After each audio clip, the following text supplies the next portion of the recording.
Olá, sexto ano! Estamos aqui para mais uma aula de ciências. Olha só, vamos falar um pouquinho mais sobre a Terra? Bora lá?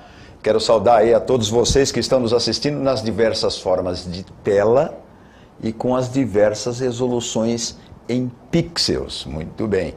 Para essa aula de hoje, que a gente vai falar de algumas coisinhas colocadas aqui de uma maneira um tanto quanto diferente, nós vamos chamar uma ajuda especial aqui, que é o professor Edjoel. Olá, é isso aí, estou cá.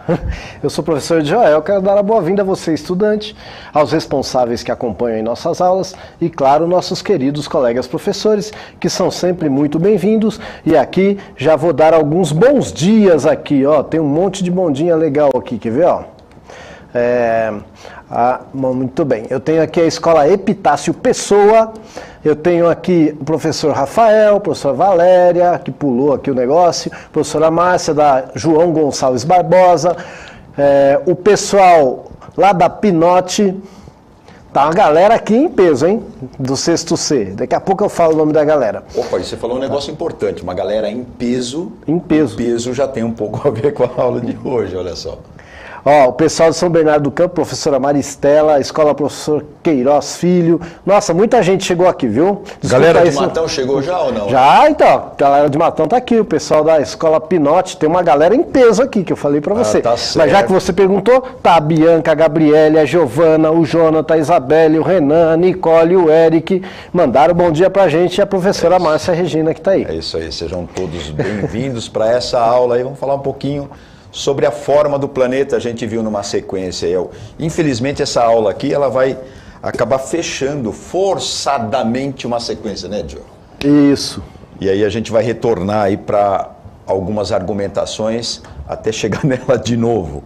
Bom, mas vamos lá. O objetivo dessa aula é compreender aí as características que compõem o planeta e apresentar argumentos e evidências da esfericidade da Terra. Aqui a gente não vai provar nada, a gente vai argumentar. Vai usar o bom senso e vai concluir algumas coisas, comparando informações, justamente discutindo alguns conceitos e argumentos, testar principalmente isso, né? Testar algumas hipóteses, e aí a gente vai chamar você no chat. Na verdade, a gente vai chamar você na enquete, né, Edjoel? Sim. E aí o Edjoel vai fazer o meio de campo ali e vai dizer, na verdade, qual é o diálogo que nós conseguimos travar com vocês que estão aí nos assistindo. Vamos lá.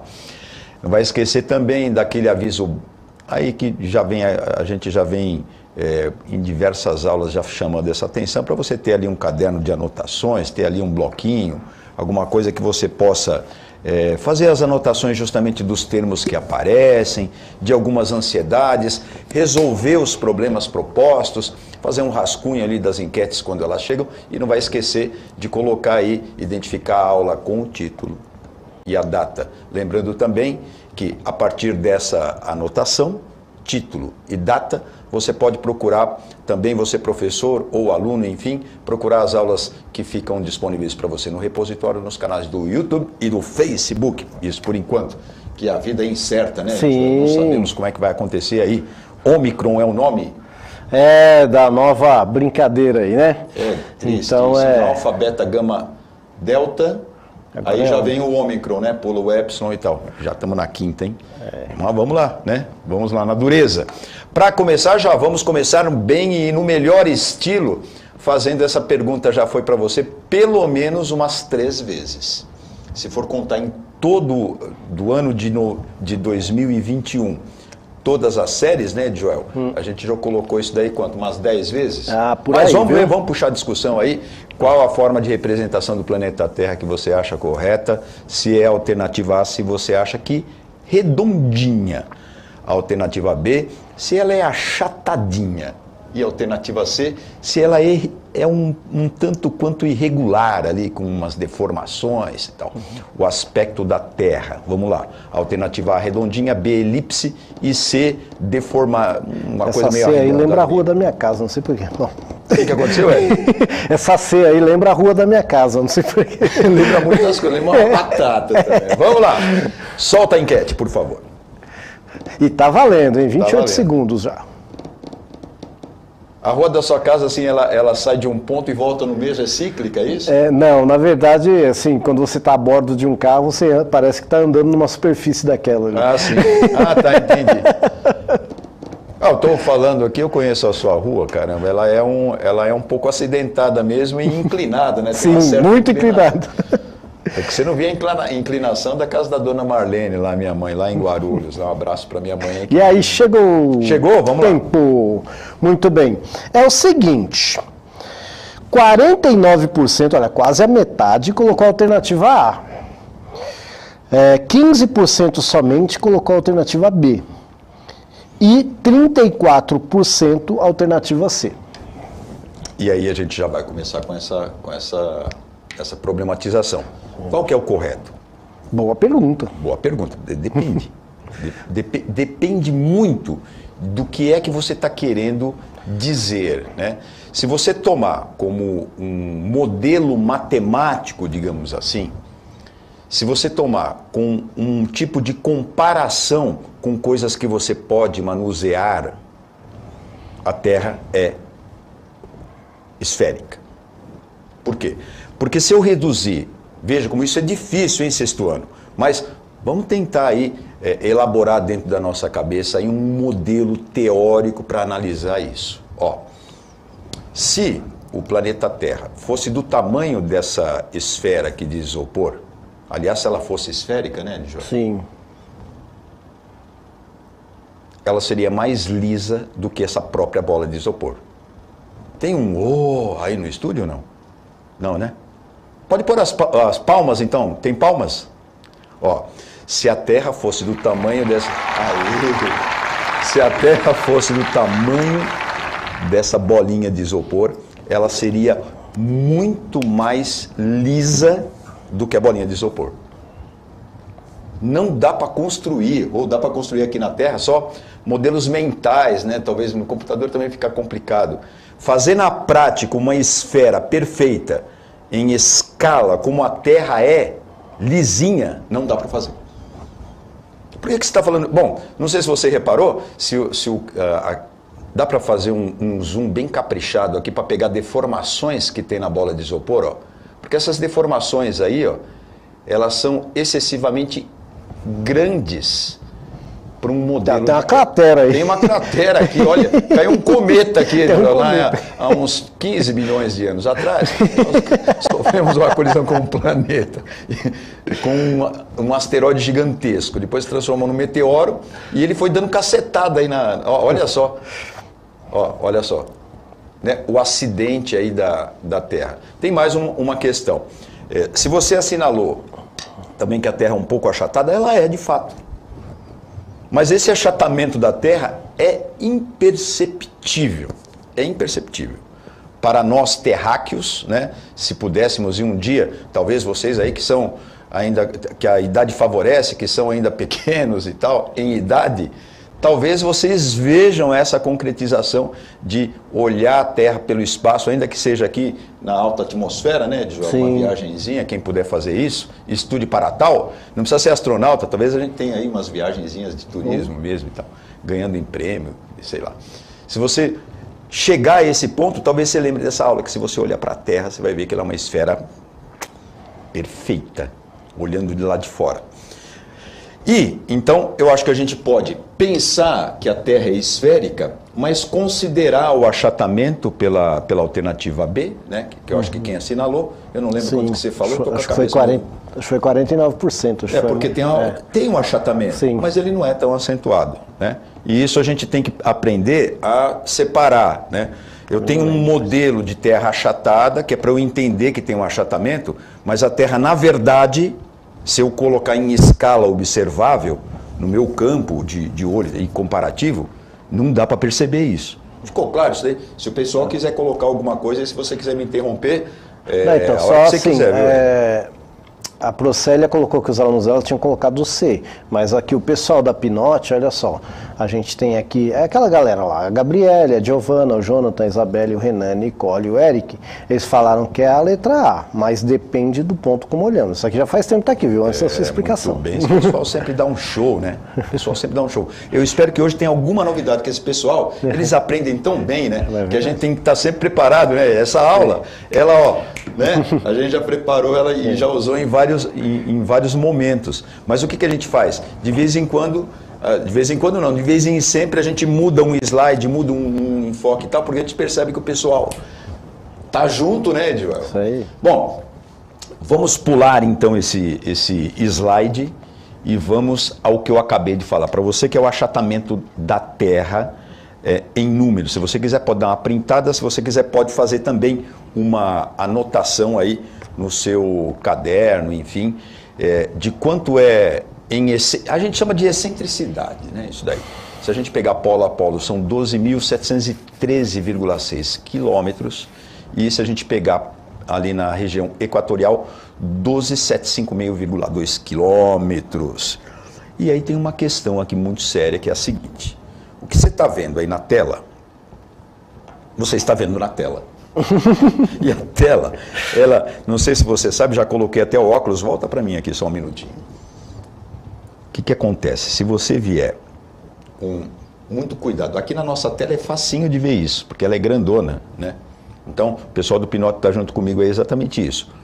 Depende de como você vê. Então, eu olhando aqui de perto, e sobretudo colocando óculos, eu não sei como é que você está vendo no aplicativo, eu não sei como é que o Edjoel está vendo ali no computador, mas provavelmente, à medida que você vai compactando as imagens nas mídias, nas telas, por conta dessa coisa chamada elemento de tela pixel, você vai limitando muito a percepção dos quadradinhos que formam a figura. Então aqui, como está grandão, é tipo um zoom, eu consigo ver várias deformações que a Terra tem, que são imperceptíveis para você se você estiver no aplicativo. Eu estou vendo quadriculado aqui. A gente fala pixelizado, né, Edior? Uhum. Então, eu vejo aqui que essas linhas que, sobretudo, deveriam parecer curvilíneas, elas são, na verdade, retas, grosseiras, que estão ali ajudando a passar uma imagem, uma simbologia para você. Então, nem essas curvas, são retas, né? E o redondinho que a gente vê aqui, isso daí, então... Então é importante que você veja isso. Só para você ter uma ideia, eu preparei aqui um cálculo matemático. Eita, vem com cola hoje? Que é bacana. Deixa eu só ver aqui se eu não vou me... É o que eu falei que é de proposta para justamente a gente trazer para essa aula aqui. É isso mesmo, a gente tem aí a Terra, tem essa deformação, eu transformei isso tudo em uma linguagem digital de pixels. Então, considerando que a resolução que foi feita, não esse planeta, mas a próxima figura, é um círculo que vai... é um círculo que vai representar aí, para ficar mais simplificado, né? Limpar a tela e tal. Esse círculo, ele está com a mesma proporção que eu coloquei ali de medidas da Terra. Você acha que ela está redondinha? Então, por diversos motivos, você já sabe que não, né? Aí, só para você ter uma ideia, essa figura original de Equador, ali na linha do Equador e na linha polo-polo, eu usei a mesma proporção do globo que eu mostrei anteriormente e transformei não, na verdade estou usando o pixel. Então ali em pixels nós temos 1688 de raio maior, de medida maior, equatorial, e 1682 pixels de polo a polo. Vou repetir, 1688 na horizontal, tá bom? E 1682 na vertical. Então essa medida aqui, em relação a essa medida aqui, só tem uma diferença de quadradinhos de tela igual a 6. É muito pouco isso. Isso é muito pouco. Por isso que você tem a impressão de que ela é redonda, perfeitinha. Mas ela não é. Você está vendo alguma deformação aí nessa imagem que eu estou te mostrando ou não? Dá uma olhadinha aí com bastante cuidado. Não adianta você querer colar da aula anterior, porque eu mudei o buraquinho, eu mudei as coisinhas. O que o pessoal está respondendo aí, por favor? Por enquanto o pessoal está prestando atenção aí. Tá certo. Olha, esse modelo que eu coloquei aqui, eu trouxe, acho que na primeira aula que a gente começou a falar de terra, eu acho, viu, Joel? No 6º ano. E aí é o seguinte, se você olhar com bastante cuidado, né, numa tela grande como essa daqui, dá para você ver deformações. Mas aí no seu aplicativo não tem, então eu fiz um quebra-galho, eu peguei e dei um zoom para você nessa região. Olha aqui para mim, ó. Ó, nessa região aqui, ó. Deixa eu ver se não vai dar aquele problema, né, Joel? Aquele problema pegadinha do malandro. Do operador aqui ruim, né? Ó, nessa região aqui, ó, eu tenho na verdade eu tenho uma saliência. Vamos ver essa saliência de perto. Se você conseguiu ver aí, tá bom de resolução seu computador aí, seu celular, tá bom, tá melhor que o meu. E tem uma outra deformação que está aqui, ó. Aqui tem uma coisa levantadinha. E aqui tem uma coisa...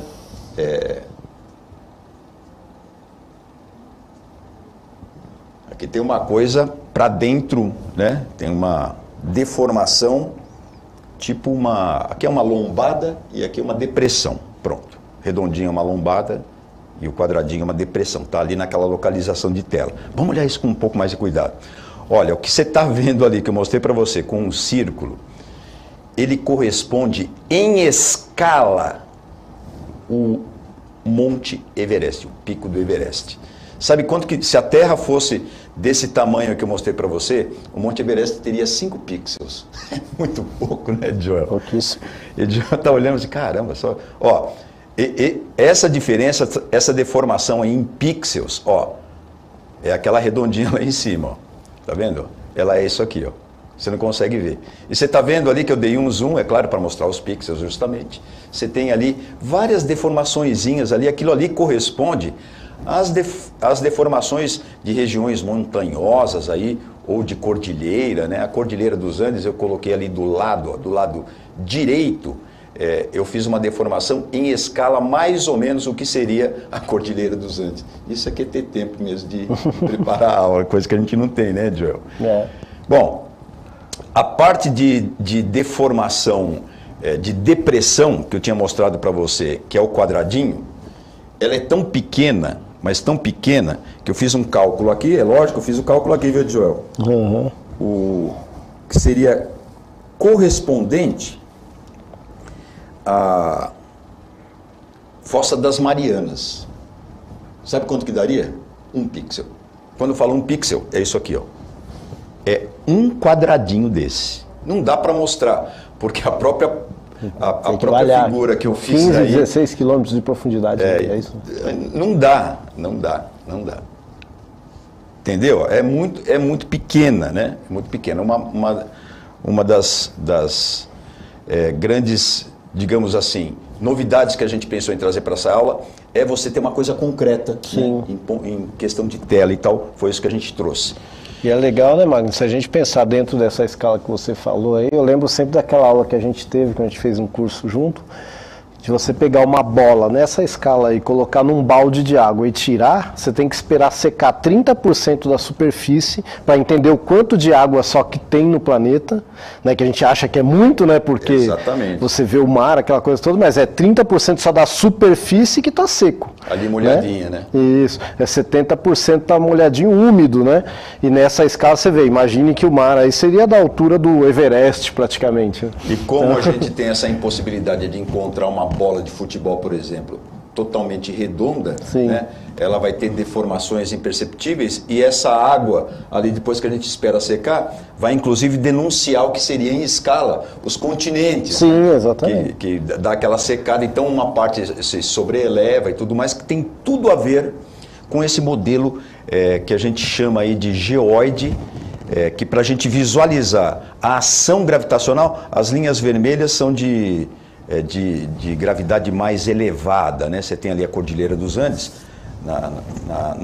no encontro das placas tectônicas ali da América do Sul, e do Pacífico, né, Joel? É a aula do 7º ano hoje. É a aula do 7º ano hoje, Joel, não perca esta aula que está sensacional. Você tem uma ação gravitacional muito intensa, né, então aparece em vermelho. Onde está azul é onde a gravidade é um pouquinho mais fraca, devido justamente a algumas regiões da Terra que tem gelo, outras regiões que tem pedra, outras regiões que tem água líquida e outras regiões que tem areia. Todas essas coisas têm diferentes propriedades que a gente chama, o professor Edjoel falou no comecinho, eu não lembro o que você tinha falado, turma de peso.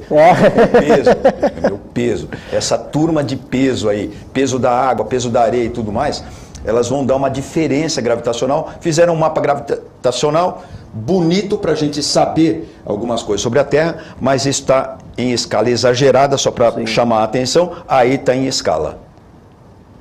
Perfeito. Enchendo a sua tela de alegria aí, olha só. Aí sim. O pessoal da professor Wilson Gomes, da Diretoria Regional Mogi das Cruzes, professora Cristiane, está aqui.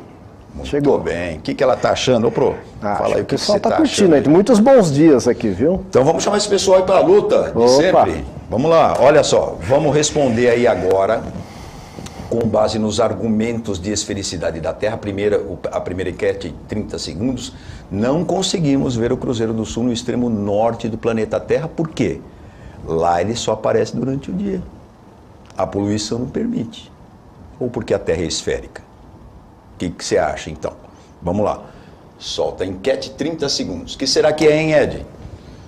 Cruzeiro do Sul, né? É uma constelação, né? Constelação do Cruzeiro do Sul. Sei lá. Será que tem uma Cruzeiro do Norte? Boa pergunta. E o tempo está passando. No extremo norte da Terra... 10 segundos. Não consegue ver. No extremo norte, quer dizer, lá quase chegando lá no Polo Norte. O senhor Tadeu aqui elogiando muito sua aula, viu, Magno? Mas será que o Papai Noel, então, que vive no extremo norte, consegue ver o Cruzeiro do Sul? Mais ou menos assim. E o tempo já acabou, viu? Enquanto você está falando. Fala mais que eu vou falar, Joel, vamos lá. Alternativa A, ela só aparece durante o dia, 30%. Alternativa B, a poluição não permite, 24%. C, a Terra é esférica, 44%. 44% foi na C, então, mas ficou dividido aqui, viu? 44%? 30% foi na A e 24% na B. E 20% aqui. Isso. Professor, tá aí uma boa dica de você trabalhar isso com os alunos para ver o que está acontecendo. Argumento número 1. À vista das embarcações, numa praia, ao observar o horizonte no mar, quando uma embarcação com mastro se afasta em direção ao alto mar, ela nos parece cada vez menor. E, após o casco desaparecer de nossa visão, ainda poderemos ver o mastro e outras partes mais altas. Um observador a bordo de uma embarcação em alto mar, caso possa avistar uma montanha, começar a vê-la por onde? Pelo seu topo. Isso é um argumento antigo, hein? É muito antigo isso daí. Argumento de Eratóstenes. Acho que não é assim que escreve, não, hein? Bom, o argumento geométrico. Como a Terra tem um formato esférico, a sombra, num mesmo horário, em diferentes partes da Terra, como mostra a figura, vão ter comportamento diferente. Só para você ter uma ideia desse experimento aí, ele é assim, se você pegar o Sol a pino num determinado lugar, por exemplo, o cara pegou ali e usou um poço, né? Então o poço não tinha sombra num determinado horário. Por exemplo, meio-dia. Então não tinha sombra, quer dizer que o Sol está a pino no poço. Esse poço, diz aí os registros históricos, estava em Siene, uma cidade, né? Na Grécia. Há uma certa distância conhecida, lá num obelisco. O obelisco é uma estátua, um prédio, uma coisinha lá que tem um referencial, que não deveria apresentar sombra se a Terra não tivesse esse formato esférico. E apresentava uma sombra. Ele mediu essa sombra e depois, com os cálculos e argumentos geométricos, ele chegou a uma das primeiras condições de raio da Terra. O professor pode aprofundar isso. Vamos então determinar alguns pontos importantes antes de fazer as considerações finais aqui, eu e Joel. Pode ser, Joel? Sim. As deformações superficiais da Terra e sua composição, aliadas à presença da água dos oceanos, implica em comportamentos gravitacionais diferentes que levaram ao modelo geóide. A vista de uma embarcação, por exemplo, no horizonte, e o experimento de Erastóstenes são argumentos da esfericidade do planeta. Pode voltar para mim aqui para a gente encerrar. Joel, sim. Qual argumento que você acha que é convincente de que a Terra é esférica, cara? Então, o problema dos argumentos, eu acho que eles são muito difíceis de ser comprovados pelo cidadão comum. Sim, né? Isso que são argumentos. Porque, por exemplo, uma pessoa que pode viajar ao mundo não é um cidadão comum, se a gente pensar em Brasil. Porque um dos argumentos que eu acho que é o mais válido é esse da constelação. Eu acho também. Porque você não necessita de equipamentos da NASA, nem de... Você vai lá e fala, bom, por que não aparece a Cruzeiro do Sul aqui? Por causa da esfericidade da Terra, não me permite, no lugar que eu esteja, eu vou ver outras constelações, inclusive, que eu não consigo ver aqui no hemisfério sul. Né? Então, para mim, é o melhor argumento. O problema é que para comprovar tem que ter grana. Esse argumento aí, escolhido pelo Joel, também é o meu predileto. Se a gente tivesse o mesmo céu em partes diferentes da Terra, depois desse vem a sombra. Eu acho que são os dois argumentos melhores que tem. Sim. Pessoal, obrigado aí pela atenção, pela disponibilidade para essa aula, finalizando quase já 2021. Eu fico por aqui, o Joel vai falar as últimas palavras, é isso? Isso aí, eu quero dizer que foi um prazer estar com vocês aqui, ó. Eu vi que chegou aqui o pessoal de Sertãozinho, lá da Escola Ferrúcio, e também o pessoal do Soinco 2. Quero dizer que você pode e deve avaliar a nossa aula, dizer o que achou, o que não achou, o que não gostou, o que não gostou, e a gente fica muito feliz aí da participação de todos vocês. É isso aí, tamo junto, Joel. É nóis.